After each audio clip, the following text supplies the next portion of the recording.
Hello అండి, నమస్కారం. నా పేరు రోజా. ఇప్పుడు నేను చెప్పబోయే స్టోరీ నా మరదలి ప్రేమ కోసం ఎపిసోడ్ 14. స్టోరీలోకి వెళ్ళే ముందు చిన్న రిక్వెస్ట్. ఈ స్టోరీ మీకు నచ్చితే తప్పకుండా లైక్ చేయండి, షేర్ చేయండి, సబ్స్క్రైబ్ చేసి నన్ను ఎంకరేజ్ చేయండి. ఇంకా ఆలస్యం చేయకుండా స్టోరీలోకి వెళ్ళిపోదాం. నువ్వేంటి రాఖీ ఇక్కడ? నువ్వు కూడా గుడికి వస్తావా? ఆశ్చర్యంగా రాఖీ వైపు చూస్తూ అడిగింది సుశీల. ఏ ఆంటీ, రాకూడదా నేను? నాకు కూడా ఎంతో కొంత దైవభక్తి ఉందిలేండి అన్నాడు రాఖీ నవ్వుతూ. అవునా, నిన్ను చూస్తే అలా కనిపించవే. మమ్మల్ని ఫాలో చేస్తూ అయితే రాలేదు కదా అంది సుశీల. ఆంటీ, ఏం మాట్లాడుతున్నారు మీరు? నేనెందుకు మిమ్మల్ని ఫాలో చేస్తాను అన్నాడు రాఖీ. ఈవిడ ఏమైనా నేను ఫాలో చేస్తున్నప్పుడు చూడలేదు కదా అని మనసులో అనుకుంటూ. అలా అయితే పర్వాలేదు. నిన్న మా రక్షాని ప్రపోజ్ చేశావంట కదా, తన కోసం ఇలా ఫాలో చేస్తూ వచ్చేసావేమో అనుకున్నాను అంది సుశీల. అంటే రక్ష మీకు మొత్తం చెప్పేసిందా?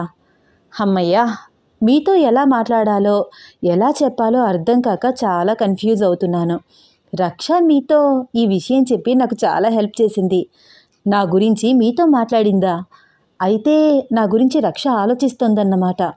ఐఆమ్ సో ఎగ్జైటెడ్ అన్నాడు రాఖీ. ఏంటి పిల్లాడా, నా ముందే ఇలా మాట్లాడుతున్నావు? నీకు కొంచెం దూకుడు ఎక్కువే. కనిపించవు గాని పెద్ద కిలాడీలా ఉన్నావే అంది సుశీల. ఆంటీ, ఈ వయసులో కాకుండా మీ ఏజ్ వచ్చాక దూకుడు ఉంటే బాగుంటుందా? నా ఫీలింగ్స్ నేను చెప్పాను, తన ఫీలింగ్స్ తను చెప్పింది. ఎవరి ఫీలింగ్స్ స్ట్రాంగ్గా ఉంటే వాళ్ళే గెలుస్తారు కదా అన్నాడు రాఖీ. ఏంటి పిల్లాడా నువ్వు, మీ ఏజ్ వచ్చాక దూకుడు ఉంటే బాగుంటుందా అంటున్నావు? అంటే ఏంటి, నాకు ఏజ్ అయిపోయిందని చెప్తున్నావా? నేనేమంత పెద్దదాన్ని కాదు అంది సుశీల. ఆంటీ, మిమ్మల్ని చూసి ఇదే విషయం చాలాసార్లు అనుకున్నాను. అవినాష్ మీ అబ్బాయి అంటే నమ్మలేకపోయాను. ఈ వయసులోనే మీరు ఇలా ఉంటే టీనేజ్లో ఎలా ఉండేవాళ్ళో అన్నాడు రాఖీ, మనసులో నవ్వుకుంటూ సుశీలని మునగ చెట్టు ఎక్కిస్తూ. అవునా అబ్బాయి, అవినాష్ మా అబ్బాయే. నువ్వు ఏమీ డౌట్ పెట్టుకోకు, ఓకేనా? చైల్డ్ మ్యారేజ్ చేశారు, నాకు చిన్నప్పుడే పుట్టేశాడు. అందుకనే మమ్మల్ని చూసినా ఎవ్వరికైనా డౌట్ వస్తుంది అంది సుశీల రాఖీ మాటలకి ముసిముసిగా నవ్వుతూ. ఆంటీ, నేను రక్షకి సరిపోనా? హైట్, వెయిట్, కలర్ అన్నీ మ్యాచ్ అవుతాయి కదా ఆంటీ. పైగా నాకు శాలరీ కూడా బాగానే వస్తోంది. ఇంకా ఏ క్వాలిటీస్ కావాలి ఆంటీ రక్షని ఇంప్రెస్ చేయాలంటే అన్నాడు రాఖీ. అయినా అదేంటబ్బాయి నన్ను అడుగుతున్నావు? ఈ విషయం మా రక్షకు తెలిస్తే అయ్య బాబోయ్, ఇల్లు పీకి పందిరి వేస్తుంది. అయినా ఎంత ధైర్యం నీకు? అస్సలు భయం లేదా? డైరెక్ట్గా నాతోనే వచ్చి మాట్లాడుతున్నావు అంది సుశీల. ఆంటీ, నేనేం తప్పు చేశాను భయపడడానికి? రక్షని ఇష్టపడ్డాను, ఆ విషయం తనకి చెప్పాను. పాజిటివ్గా రియాక్షన్ రాలేదు. అలా అని వదిలేస్తే ఎలా? ఇంకా రక్ష లైఫ్లో ఎవ్వరూ కన్ఫర్మ్ కాలేదు కదా, సో నేను ట్రై చేస్తే తప్పేంటి? అసలు ఇప్పుడు అబ్బాయిలకి ఒక పట్టాన పెళ్ళిళ్ళు అవ్వట్లేదు. నా బాధ నాది అన్నాడు రాఖీ.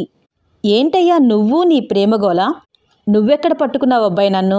ఏదో ప్రశాంతంగా ఉంటుందని గుడికి వస్తే నీ గోల ఏమిటి అంది సుశీల. ప్లీజ్ ఆంటీ, కొంచెం హెల్ప్ చేయండి. మీరు నేను ఒక పార్టీ అయితే రక్షని ఈజీగా లైన్లో పెట్టేస్తాను. మీకు కూడా రక్ష సెటిల్ అవ్వడం ఇష్టమే కదా అన్నాడు రాఖీ. ఇష్టమే అనుకో, అయినా నీ గురించి నాకేం తెలుసు? నీకు నేను ఎలా సపోర్ట్ చేస్తాను? ఈ విషయం మా రక్షకి తెలిస్తే ఊరుకుంటుందా? ఎంత గోలవుతుందో తెలుసా? అయినా తనకి ఇంట్రెస్ట్ లేదని నీతో అంత డైరెక్ట్గా చెప్పాక నేనెలా సపోర్ట్ చేయను అంది సుశీల. ఆంటీ, ఒక్కసారి రక్షా పొజిషన్లో ఉండి ఆలోచించండి. ఏ అమ్మాయి అయినా ప్రపోజ్ చేయగానే ఓకే చెప్పేస్తుందా?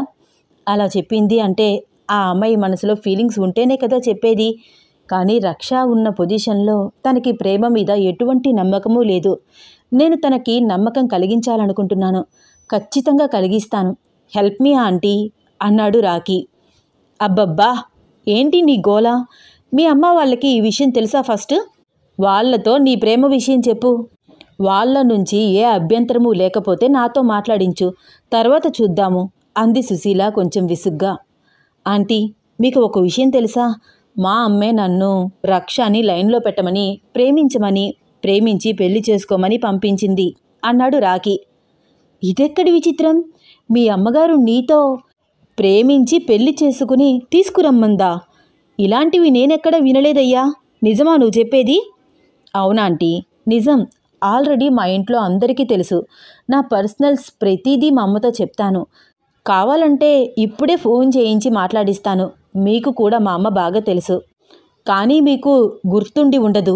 చాలా రోజులైంది మీరు మా అమ్మని కలిసి అన్నాడు రాకీ. అవునా? మీరు నాకు ముందే తెలుసా? ఎవరబ్బాయివి నువ్వు? ఆశ్చర్యంగా చూస్తూ అడిగింది సుశీల. నేను నా డీటెయిల్స్ మొత్తం మీతో క్లారిటీగా చెప్తాను.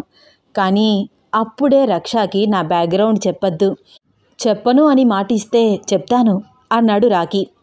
ఏంటబ్బాయి, భాషా రేంజ్లో బ్యాక్గ్రౌండ్ ఏమైనా ఉందా నీకు? అంది సుశీల. ఆంటీ, నాకంత సీన్ లేదు. నార్మల్ బ్యాక్గ్రౌండే. కానీ రక్షకు తెలిస్తే నన్ను చూడను కూడా చూడదు. అసలే చూడట్లేదు. ఈ విషయం తెలిస్తే నన్ను కొట్టినా కొడుతుంది అన్నాడు రాకీ. అవునా? రక్షకి అంత కోపం వస్తుందా?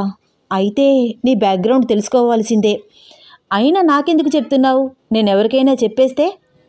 ఆంటీ, నేను ఇండియా వచ్చి 1 మంత్ అవుతుంది. మిమ్మల్ని నేను అబ్జర్వ్ చేయలేదా ఏంటి? మీరేంటో నాకు బాగా తెలుసు. ఏ సంబంధము లేని రక్ష కోసం చాలా చేశారు. మీ అబ్బాయికి రక్షకి ఎప్పుడూ తేడా చూపించలేదు. ఇక్కడే మీ క్యారెక్టర్ అర్థమవుతుంది కదా అన్నాడు రాకీ. అంటే నువ్వు నన్ను బాగా నమ్ముతున్నావు అన్నమాట. సరే, ఇంతకీ నీ కథ ఏంటో చెప్పు అంది సుశీల. ఆంటీ, మీరు ఫస్ట్ ప్రామిస్ చేయండి. ఈ విషయం మీకు నాకు మధ్యనే ఉండాలి. మంచి టైం చూసి నేనే రక్షకి చెప్తాను. అప్పటి వరకు ఎవ్వరికీ చెప్పకూడదు అన్నాడు రాకీ. ఎందుకింత బిల్డప్ ఇస్తున్నావు? అంత రహస్యమైన కథ ఏముంటుంది నీ వెనక? సరే, ప్రామిస్ చేస్తున్నాను. ఎవ్వరికీ చెప్పను. ఇప్పుడైనా చెప్తావా అంది సుశీల. ఆంటీ, నన్ను మీరు గుర్తుపట్టలేదా? ఆల్రెడీ మీరు నన్ను, మా అమ్మని, మా ఫ్యామిలీ మొత్తాన్ని చూశారు. నా పేరు రాకీ అని కూడా చెప్పాను. మా అమ్మ పేరు స్వర్ణ. ఇప్పుడైనా గుర్తొచ్చామా ఆంటీ అన్నాడు రాకీ. స్వర్ణనా? ఎక్కడో ఈ పేరు విన్నట్లుంది. అయినా తినబోతూ రుచి ఎందుకన్నట్లు ఈ సస్పెన్స్ ఏమిటి? నువ్వే చెప్పేసెయ్యి. ఆలోచించలేకపోతున్నాను అంది సుశీల. ఆంటీ, నేను రక్షకి బావని అవుతాను. రక్ష వాళ్ళ నాన్నగారు మా అమ్మకి అన్నయ్య. ఇప్పుడైనా గుర్తొచ్చామా ఆంటీ అన్నాడు రాకీ. నిజమా? ఓరి, నువ్వా? ఎప్పుడో చిన్నప్పుడు చూసా నిన్ను. ఇన్ని రోజులు మా పక్కనే తిరుగుతూ ఈ విషయం చెప్పనే లేదు. మీరు లండన్లో సెటిల్ అయ్యారు కదా?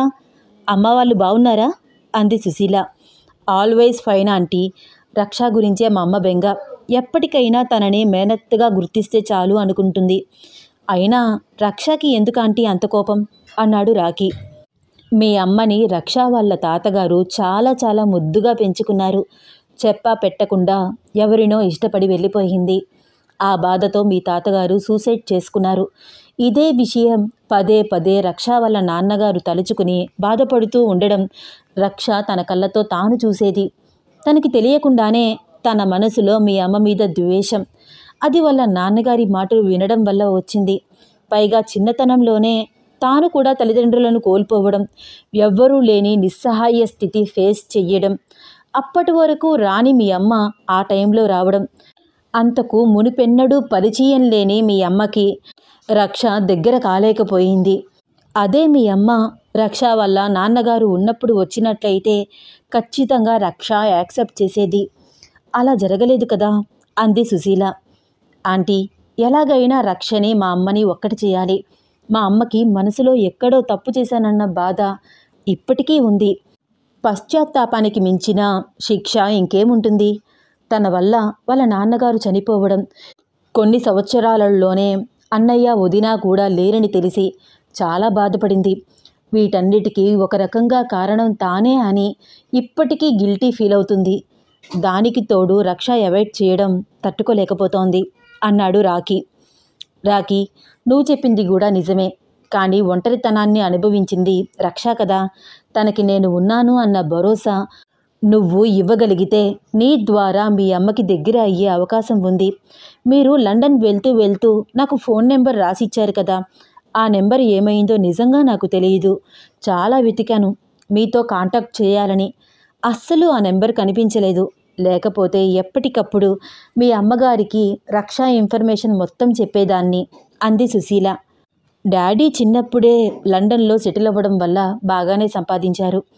ఇండియాలో 2-3 బిజినెస్ కంపెనీస్ ఉన్నాయి. రక్ష జాబ్ కోసం మా కంపెనీలోనే అప్లికేషన్ ఫిలప్ చేసినప్పుడు తన డీటెయిల్స్ అన్నీ మాకు తెలిసాయి. అమ్మ రక్ష నెంబర్ దొరికింది అని చాలా సంతోషపడింది. అప్పటి నుంచి ఇప్పటి వరకు రోజు రక్షకి కాల్ చేస్తూనే ఉంది. కానీ రక్ష అస్సలు మా అమ్మతో మాట్లాడడానికి ఇష్టపడలేదు. ఎవరండి మీరు, ఎందుకు ఫోన్ చేసి విసిగిస్తున్నారు అంటూ కాల్ కట్ చేసేసేది. ఈ మధ్య మా అమ్మ కాల్ చేస్తుంటే అట్లీస్ట్ రింగు కూడా అవ్వట్లేదుట. ఐ థింక్ రక్ష మా అమ్మ నెంబర్ని బ్లాక్లో పెట్టి ఉండొచ్చు అన్నాడు రాకీ. రాకీ, ఇన్ని మాటలు చెప్తున్నావు, నేనొకటి అడగచ్చా నిన్ను అంది సుశీల. వైనాట్ ఆంటీ, అడగండి అన్నాడు రాకీ. నువ్వు మీ అమ్మ గురించి ఇండియా వచ్చావా? రక్షాని మీ అమ్మ కోసమే ఇష్టపడుతున్నావా? తన మీద నీకు నిజంగా ప్రేమ ఉందా లేదా? అయోమయంగా ఫేస్ పెట్టి అడిగింది సుశీల. ఆంటీ, నేను రక్షాని చిన్నప్పటి నుంచి ఇష్టపడుతున్నాను. ఎంతలాగా అంటే రోజూ రక్ష గురించి ఆలోచిస్తూనే ఉండేవాడిని. నాకు బిజినెస్ అంటే పెద్ద ఇంట్రెస్ట్ లేదు. కానీ బిజినెస్ డెవలప్మెంట్ చేస్తే మా డాడీ బిజినెస్ కేర్ చేయడానికి ఇండియా వచ్చే అవకాశం ఉంటుందని, ఆ రకంగా అయినా రక్షాని చూడవచ్చు అని బిజినెస్ స్కిల్స్ అన్నీ నేర్చుకున్నాను. అంతెందుకు ఆంటీ, ఇప్పుడు రక్ష పనిచేసే కంపెనీ సీఈఓని నేనే. కానీ తన చేతి కింద పని చేయడానికి ఇష్టపడుతున్నాను. కావాలనుకుంటే తన బాస్గా యజమాయిషీ చెయ్యవచ్చు. కానీ నాకు అది ఇష్టం లేదా ఆంటీ. తనకి ఒక నార్మల్ పర్సన్గా దగ్గర అవ్వాలని అనుకుంటున్నాను. రక్ష గురించి ఇంతలాగా ఆలోచిస్తున్నాను. మీకు ఇంకా అర్థం కాలేదా ఆంటీ? నాకు తనంటే ఎంత ఇష్టమో. నాకు నా మరదలు అంటే చిన్నప్పటి నుంచి చాలా చాలా ఇష్టం. మంచి టైం చూసి నేనే నా బ్యాక్గ్రౌండ్ మొత్తం చెప్పేస్తాను. అప్పటి వరకు నా లవ్ సక్సెస్ చేయడానికి కొంచెం హెల్ప్ చేయండి ఆంటీ ప్లీజ్ అన్నాడు రాకీ. ఓరిని, మరదల కోసం ఇంతలాగా ఆలోచించే భావని నేనెక్కడా చూడలేదు. నిజంగా మా రక్షకు నువ్వు నచ్చితే అప్పుడు నీ పరిస్థితి ఏంటయ్యా? మరదల గురించి మాట్లాడుతూ ఇప్పుడే నేల మీద నిలబడట్లేదు. అప్పుడు నిన్ను ఆపడం మా వల్ల అవుతుందా అంది సుశీల నవ్వుతూ. అబ్బా ఆంటీ, మీరు చెప్తుంటేనే ఆహా అనిపిస్తుంది నాకు. నిజంగా రక్ష నన్ను యాక్సెప్ట్ చేస్తే ఆ ఫీలింగ్ వింటేనే ఇంత బాగుంది కదా. అనుభవిస్తే ఎలా ఉంటుందో వెయిట్ చేస్తున్నాను ఆంటీ, ఆ క్షణాల కోసం అన్నాడు రాకీ. రాకీ, నువ్వు నిజంగా స్వర్ణ వాళ్ళ అబ్బాయివేనా? లేకపోతే కావాలని చీప్ ట్రిక్స్ ఏమీ ప్లే చేయట్లేదు కదా అంది సుశీల కొంచెం డౌట్గా రాకీ వైపు చూస్తూ. అయ్యో ఆంటీ, నేను మీకు ఎలా కనిపిస్తున్నాను? నా మనసులో ఏదీ దాచుకునే అలవాటు లేదు. ఫేస్ టు ఫేస్ చెప్పేస్తున్నాను. అంతెందుకు ఆంటీ, రక్షకు ఐ లవ్ యూ కూడా చెప్పాలని ముందు రోజు నిర్ణయించుకున్నాను. నెక్స్ట్ డే చెప్పేశాను తెలుసా. నేను చెప్పేది అబద్ధం కాదా ఆంటీ? ఇప్పుడే మా అమ్మతో మాట్లాడండి అంటూ స్వర్ణ నెంబర్ డయల్ చేస్తున్నాడు రాకీ. రాకీ బ్యాక్గ్రౌండ్ తెలిసిన సుశీల నిజంగా రాకీకి హెల్ప్ చేస్తుందా లేక రక్షకి ఈ విషయం చెప్పేస్తుందా తెలుసుకోవాలని ఉందా? అయితే వచ్చే ఎపిసోడ్ కోసం వెయిట్ చేస్తూ ఉండండి. ఈ స్టోరీ మీకు నచ్చితే తప్పకుండా లైక్ చేయండి, షేర్ చేయండి, సబ్స్క్రైబ్ చేసి నన్ను ఎంకరేజ్ చేయండి. ధన్యవాదాలు.